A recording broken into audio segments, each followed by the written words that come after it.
my first guest. He is the Deputy Police Commissioner. He is Mr. Glenn Hackett, one of the few people that get here almost before I did. Commissioner, thank you so much for joining us here this morning. It's my pleasure to be here. Morning to you. It is a very good morning to you. A number of issues we are looking here, and before I start, just to make it clear, we are aware that as far as overall policy, the Minister of National Security will in time have a general plan forthcoming to deal with crime in the nation. I then instead this morning would choose to focus on the issue of crime as it is before us, and that's the sort of thing. In laying down the number one issue on the minds of the citizenry this morning, which is crime, I would ask you to lay a clear path for us, differentiate for us, if you will. So we start with a clear understanding, the categorization of crimes to say we understand murder. We do understand murder. This is often touted as a serious crime, but then I hear the police spokespeople saying all the time, major crime is down. Differentiate between crime, major crime, murder.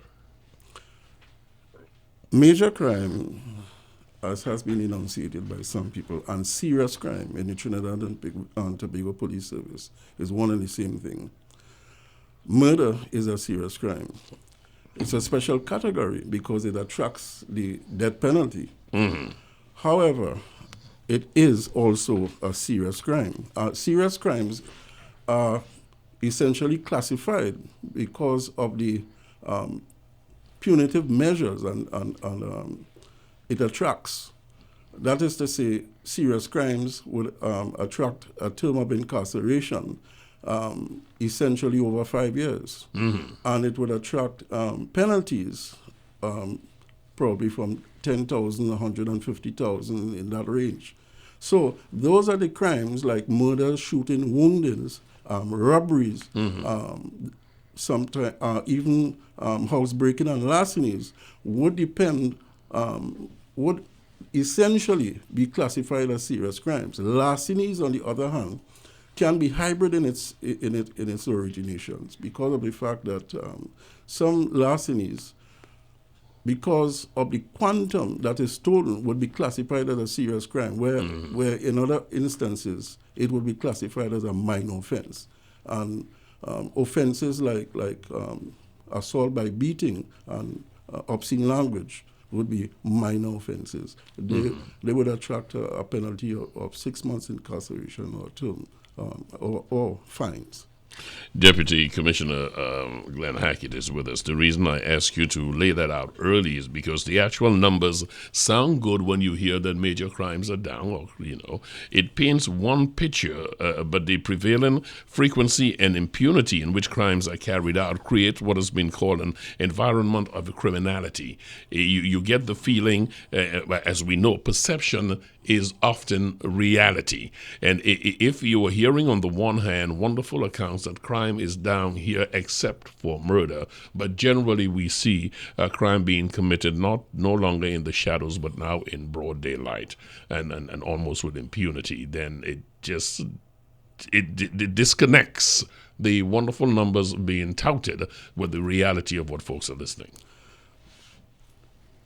Let me say quite categorically that the employment of empiricism in the Trinidad and Tobago Police Service is one of the modalities that is used to measure performance. Numbers, as you call them, they tell us where we are and how to strategize with respect to crime, what is happening with respect to serious crime. So indeed, serious crimes, inclusive of murders, that whole category is down by approximately 18.7%. However, as a crime type, murder is up. It was today, this Sunday, we have 81 murders recorded. Last year, at this point in time, we had approximately 60 murders recorded. However, in 2014, we had the same figure of 81 murders, where we recorded less murders than in 2013. So the figures are there, but according to you, perception is reality. And it is something that we have to address, and that is the fear of crime. The fear of crime is another realm that takes some level of interaction as a police service with the public, based on our presence, based on our outreach programs that we will use to ensure that the public has the confidence that crime is not happening and crime is something that is far away from them. Far from acceptable is even 50, but 81 is frightening. Folks asked the question that if you had a slowdown last year from your own statement and yet an increase this year, why?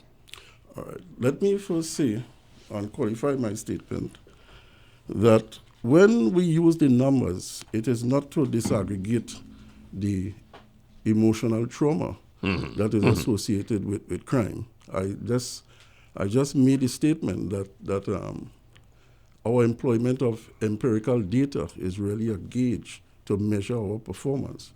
Now, the crimes are up with respect to murders as from when you compare it with last year, because of the fact that there is more gang-related activities and more fight for turf and territory because of, and even the shrinking, well, I shouldn't say a shrinking economy, but because of the downturn in the economy, it has really placed those players in the criminal realm at each other's throat, as it were, for territorial supremacy. And this is what is happening. And then there is another dimension to the upsurge. Stupid, if you might refer to it. There is a war going on between the Muslim factions and what is called the Rasta City faction, where persons are killed because of their affiliation to each or one of those entities based on their concepts. So this is something that accounts for the upsurge. It is something that the police service is mindful of, and it is something that we have deployed resources to deal with. It is frightening, yes, according to you, but from where I sit, I cannot be frightened by these figures. I just have to ensure that we have the correct analyses with respect to what is happening so that we can deploy our resources to get the level of efficiency and effectiveness necessary to bring some level of successful amelioration to these problems. That we are very clear, this Rasta City Muslim battle you speak of, some folks say it is turf war, some folks say it's turf as it relates to drugs. How is it seen by the police? This is a turf war as interpreted by the average person for control of peddling illegal goods. Is that what it is? It is turf war for peddling illegal goods. It is also turf war for peddling in a number of things, inclusive of firearms and ammunition. And human trafficking? Well, the data doesn't show that. Not yet. That is happening. Okay. That is a completely different spin-off with respect. That is another part of organized crime. And the only reason I ask that, so our listeners see the juxtaposition here, is because folks are saying it is now more profitable to do human trafficking as against drugs. So many of the cartels, the big organizations, are now getting involved in drug trafficking, in human trafficking, because it's more profitable. So I just wondered if that had already slipped into the equation. Well, to allude to that perception would be to say that we have a proliferation of human trafficking in Trinidad and Tobago, and that would not be the case. Okay. However, in recent interviews with persons who are in the criminal realm, it has come to my attention that, yes, that is the juxtaposition and that is the position that has been identified and accepted by some people, that it is more profitable to get away from the nuances of the violent type crimes that are associated with gangland warfare and get into other more lucrative realms like fraud, fraud offenses, and possibly human trafficking too. I've been quiet of many. Deputy Commissioner Glenn Hackett is our guest this morning. We are privileged and fortunate to have him. I have inquired of many security experts, including the president of the Police Social and Welfare Association, the effectiveness of elevated observation towers as part of dealing with mobile policing. Now, you identify the gangs. The public can identify the gangs. They are hotspots. Your service, you've identified the hotspots. People understand these hotspots. Question is mobile policing, including these elevated towers, a way of dealing with this situation, closing down an area? And if it is, why have we not put this in place on a more widespread basis? Because I've seen one or two somewhere, albeit unmanned, but I have seen one or two. Well, let me explain it to you in its relative terms.